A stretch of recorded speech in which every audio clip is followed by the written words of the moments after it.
want to work smarter, not harder, then you want to be more productive because you will get more done in less time. And this isn't about shortcuts or anything like that. It's really optimizing when you work, how you work. So there are two types of attention, not really attention, but there are two like modes that we go in between throughout our day. Focused, which is more of a concentrated effort on task. Diffuse.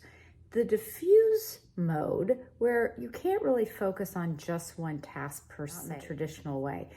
It is the place where you find more creativity and insights and connections. So the ideal, right, is then to pair that mode to the tasks you need to accomplish and to very much learn about when you're in each of those modes, because they do come down to a rhythm.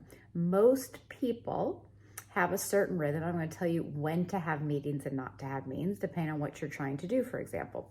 So our modes tend to go between high and low alertness in like 1.5 to 2 hour cycles. I definitely am a person who can sit and just work on one project in a very dedicated way for 1.5 to 2 hours. And then, of course, you need to take a break, which I'll get to in a moment. But I'm also a person who can sit down and my mind is going every which direction and I can't focus at all. That would be the diffuse. And that is a time when I should be trying to do something more creative. Also, there are other hacks, I know people hate that word now, but there are other things you can do to help the creativity. So let's say you're in a focus mode and you're going through something like a drug accountability log, for example. You're trying to do that. You're trying to work on your taxes. These are going to be very effortful tasks that require focus mode. Well, when you're done with that, science would say to then take some sort of break and then choose what you're going to do. The likelihood is you will not be able to return to quite so much focus if it was very heavily focused. And instead, you might do something a little bit less taxing. But it would also be a really good time to then go into something creative because your brain is probably ready to switch. So now I've finished doing my drug accountability log for 1.5 hours as like a CRA. And then I might stand up, get a glass of water, look out the window. And at that time, I would probably go to something else, like answering emails is a little more creative, right? You have to take in information. You have to put some information out. What if you're in an actually creative field as well? Well, then those would be then you would have to figure out the times where you would prioritize the creativity. You might not prioritize the focus task quite as much as the creativity. Well, here is what most people they're most focused in the morning. This is wake up with cortisol, generally speaking. A lot of cortisol is what wakes us up, and so we're pretty focused. In the afternoon, we are a little more mellow, we've gotten a lot of tasks out of the way, so they're free out of our head, and we're a little more creative. Or a lot more creative, depending. But also it has to do with the rhythms of our day. So what I tell most people is, if you are going to have you want strategic thinking, brainstorming, aim to do that in the afternoon. Now, because some people are morning people, if you do it too late in the afternoon, those people are now lost to you in a lot of ways. Their minds are not ready. But if you do it in the morning, most people's minds aren't working great then. So I think you have a sweet spot. Let's even go like 11 a.m. to 2 p.m., 3 p.m. might be your sweet spot for creative thinking by as many people as possible. So there's one idea for you.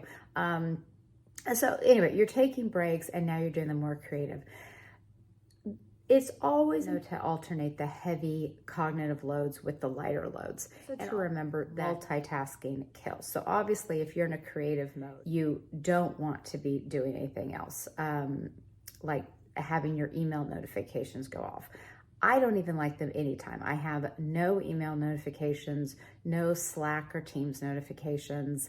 I usually have my phone in Do Not Disturb throughout the day because I want to make it a choice when I look at those things. And that will probably be when I'm in a certain mode. In a creative mode, I might get up and walk around the house or the backyard, or the office, and read. or dictate some ideas I have for something. And then later, when I'm in a more administrative focus mood, I can type them up clearly, make them a legitimate proposal that looks good and all of that. So that's one thing too, is like, if you're in focus mode, you're probably seated doing something, writing your book, writing your article, doing your math, whatever, doing math.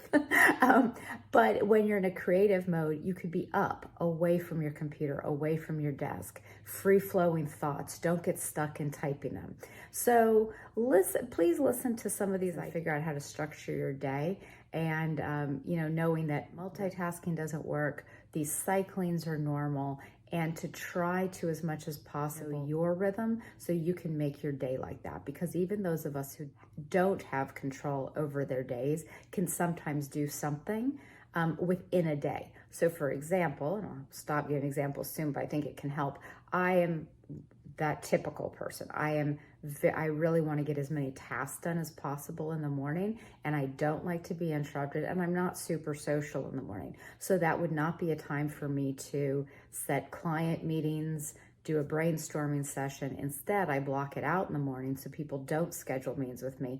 And instead, I'm knocking out tasks. I'm just knocking out tasks. And that feels really good to me. In the afternoon, I love meeting with people. I would love to interview people, talk to them, brainstorm with people about new ideas. So what's your cycle?